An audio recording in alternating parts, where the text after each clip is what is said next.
දරුවනේ අපි කතා කරන්න යන්නේ හරය සමාන වුණාම කොහොමද භාග සංසන්දනය කරන්නේ කියලා.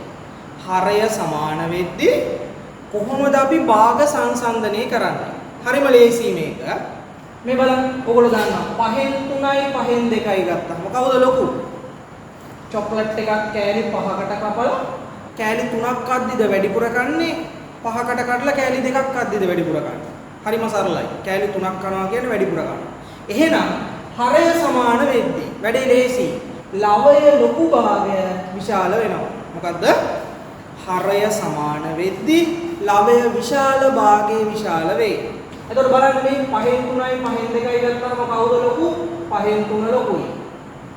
7න් 5යි 7න් 6යි ගත්තාම කවුද ලොකු? 7න් 6 ලොකුයි. හරය සමාන නම් ලවයේ විශාල භාගය විශාල වෙනවා. ඊළඟට මම ගත්තොත් 8න් 7යි 8න් 5යි 8න් 7 කියන එක ලොකුයි.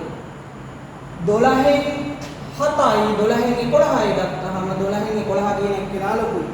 ඒ කියන්නේ දරුවෝ හරය සමාන වෙන ඕනම අවස්ථාවක ලවය විශාල වෙන භාගය ලොකුයි. එහෙනම් දැන් අපි ඉස්සෙල්ලා වීඩියෝ එකේ කතා කරා ලවය සමාන වුණාම කොහොමද භාග සංසන්දනය කරන්නේ කියලා. ලවය සමාන වෙද්දී හරය කුඩා වෙන භාගය ලොකු වෙනවා. ඒ වගේම හරය සමාන වෙද්දී ලවය ලොකු වෙන භාගය ලොකු වෙනවා. එහෙනම් දැන් අපි කතා කරන්න යන්නේ ඊළඟට හරයයි ලවයයි දෙකම අසමාන වෙද්දී හරයයි ලවයයි කියන දෙන්නම අසමාන වෙද්දී කොහොමද භාග සංසන්දනය කරන්නේ? හරයයි ලවයයි අසමාන වෙලාවට කොහොමද භාග සංසන්දනය කරන්නේ? මම මෙහෙම ගන්නම්. මේ බලන්න. 3න් 2යි 5න් 3යි. මගෙන් අපෙන් අහනවා මේ 3න් 2යි 5න් 3යි ගත්තාම කවුද ලොකු? කවුද ලොකු එක්කෙනා කියලා. එහෙනම් දරුවෝ මේකට අපි නිවැරදිව පිළිතුරු දෙන්න නම් අපි දන්නේ මූලික ක්‍රම දෙකයිනේ. එකක් තමයි ලවය සමාන වුණාම භාග සංසන්දනය කරන එක. එහෙම නැත්නම් අපි දන්නවා හරය සමාන වුණාම භාග සංසන්දනය කරන එක. එහෙනම් දැන් මේකෙදි අපි උත්තර දෙන්න කලින් එක්කෝ හරය සමාන කරගන්න ඕන, එහෙම නැත්නම් ලවය සමාන කරගන්න ඕන. අපි දන්නවා හරය සමාන කරගත්තාම අපිට ලේසි. ඉක්මනට කියන්න පුළුවන්. හරය සමාන නම් ලවය ලොකු එක්කෙනා ලොකුයි. ඒ හින්දා අපි මේක හරය සමාන කරගෙන බලමු.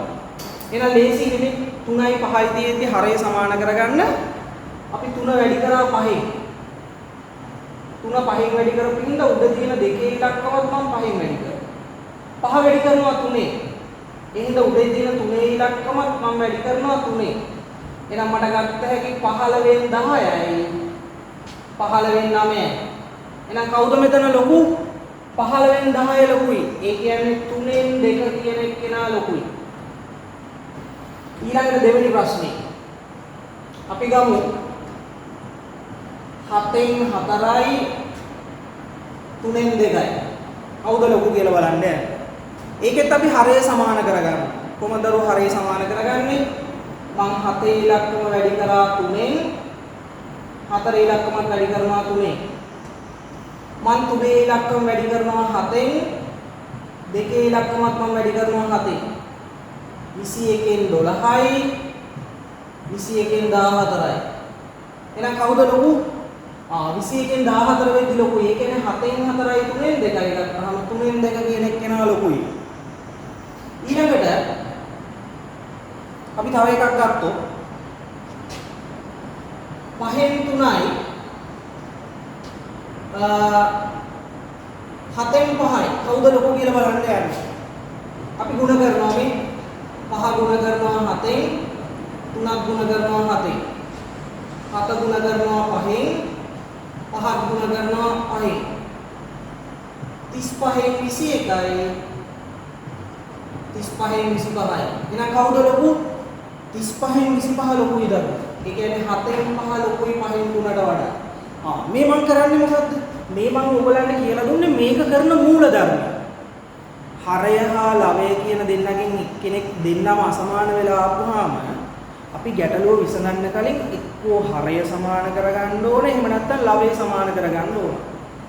එහෙනම් මේකෙදි මම මේ කියලා දුන්නේ හරය සමාන කරගන්න විදිහ. දරුවෝ හරය සමාන කරද්දී අපි දෙන්නම වෙනස් කරන විදිහට මම ඔයගලන්ට හදලා පෙන්නනවා. දැන් ගානකදී අපි මේ සම්පූර්ණ සුළු කිරීමම කරලා පෙන්වන්න ඕනේ නැහැ නේ. මෙච්චර ලොකුවට ගාන අපි බලාපොරොත්තු වෙන්නේ නැහැ. අපෙන් බලාපොරොත්තු වෙන්නේ මේ දෙන්නගෙන් කවුද ලොකු කියන එක විතරයි. එහෙනම් අපිට මේකට මෙන්න මෙහෙම කෙටි ක්‍රමයක් පාවිච්චි කරන්න පුළුවන්. මේක සංසන්දනය කරන්න අපිට පාවිච්චි කරන්න පුළුවන් කෙටි ක්‍රමයක්. මොකද්ද කෙටි ක්‍රමය මේ බලන්න. මම මෙච්චර හදන්නේ නැහැ මේ ගාන. අපිට මෙන්න මෙහෙම ආවොත් 5න් 3යි 3න් 2යි කියන වෙලාව කවුද ලොකු කියලා අපි දන්නවනේ මේ විදි කරන්නේ මොකද්ද? 5 3න් වැඩි කරනවා 3 5න් වැඩි කරනවා. වැඩි කරලා 15 නේ ගන්නෙ. මම මේක කෙටියෙන් මෙන්න මෙහෙම කරනවා. මේ 5 ඉලක්කම මම 3න් වැඩි කරන හින්දා මේ 3 ඉලක්කම මම 3න් වැඩි කරලා දානවා. 3 ඉලක්කම 3න් වැඩි කරපුවම කීයද? 9. 3 ඉලක්කම 3න් වැඩි කරද්දී 9. මම 3 5න් වැඩි කරන හින්දා 3 වැඩි කරන්නේ කීයෙන්ද? මේ පැත්තේ තියෙන 5. මෙහා වැඩි කරන්නේ මේ පැත්තේ 5. මේ හින්දා මම දෙකක් වැඩි කරනවා 5න්. එහෙනම් 2ක් 5 කීයද? 10යි. මේ මම වැඩි කරන්නේ නැතුව දාගත්තා. එහෙනම් මෙතනට එන්නේ 15 වෙන 9, මෙතනට එන්නේ 15 වෙන 10. කවුද ලොකු වෙන්න ඕන? 10 කියන පැත්ත ලොකු. ඒ හින්දා මම දානවා මෙහා ලොකු. ආයෙ බලන්න මේ තව එකක් බලමු. 5න් 4යි 7න් 6යි. කවුද ලොකු කියලා බලන්න. අපි දන්නවානේ මේ දෙන්නා වැඩි කරනවානේ. 5 4ක් 35යි කියලා. 5 4ක් 35. ඒක ලියන්න ඕනේ නැහැ.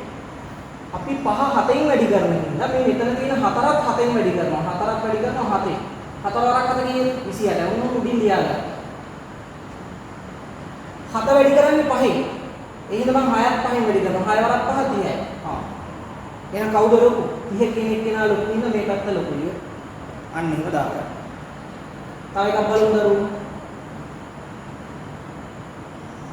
9න් 5යි 4න් 3යි. එහෙනම් මොකද ගන්න මේ දෙන්න වැඩි කරලා ගන්න මේ 9 වරක් 4 36යි කියලා තමයි උත්තරේ ගන්න. 9 4න් වැඩි කරන හින්දා 5 4න් වැඩි කරා 20යි. 4 9න් වැඩි කරන හින්දා 3 9න් වැඩි කරා 27යි. එහෙනම් 9න් 5යි මේකයි ගත්ත මේ පැත්ත ලොකුයි. ඒ කියන්නේ 4න් 3 ලොකුයි. ඔන්න ඔහොම කෙටියෙන් හදන්න පුළුවන් දරුවෝ. මේ වීඩියෝ එක නැවත දෙතුන් පාරක් ඔයා හොඳට බලන්න. මුලින් බලන්න මේකේ ඇත්තටම මොකද්ද උනේ කියලා මම මුලින් සුළු කරපු විදිහේ මූලධර්මේ ඒක දිහා බලාගෙන මෙන්න මේ කෙටි ක්‍රමයේ හොඳට ඔලුවට ගන්න. එතකොට ඕගොල්ලන්ට ඉතාම ඉක්මනින් මේක හදාගන්න පුළුවන්. මම නැවත කියනවා. මෙතන කරන්නේ මොකද්ද? මම නැවත මෙතනම හදලා කියන්නම්. අපි කරන්නේ 5 3න් වැඩි කරලා 5 වරක් 3 15යි කියලා ගන්නවා. ඒ හින්දා මම 3ක් 3න් වැඩි කරනවා. මේ 3 5න් වැඩි කරන හින්දා උඩ තියෙන දෙකක් 5න් වැඩි කරනවා. එතකොට අපි ගන්නෙ කොහොමද? 15 වෙනි 9යි 15 වෙනි 10යි. එහෙනම් මම දැන් මේක කෙටියෙන් කරේ. මම මේ දෙන්න වැඩි කරේ නෑ. 15 කියලා ගත්තේ නෑ. ගන්න නැතුව මම දන්නවා 5 3න් වැඩි කරන හින්දා 3 3න් වැඩි කරලා මම 9යි කියලා ගත්තා නේ. 3 5න් වැඩි කරන හින්දා 2 5න් වැඩි කරලා 2 5 10යි කියලා ගත්තා. මෙයා ලොකු හින්දා මේ පැත්ත ලොකුයි කියලා දැන්. මෙතනත් එහෙම. 5 වරක් 7 35 ගන්න 5 7න් වැඩි කරන හින්දා 4 7න් වැඩි කරලා 28යි කියලා දැන්.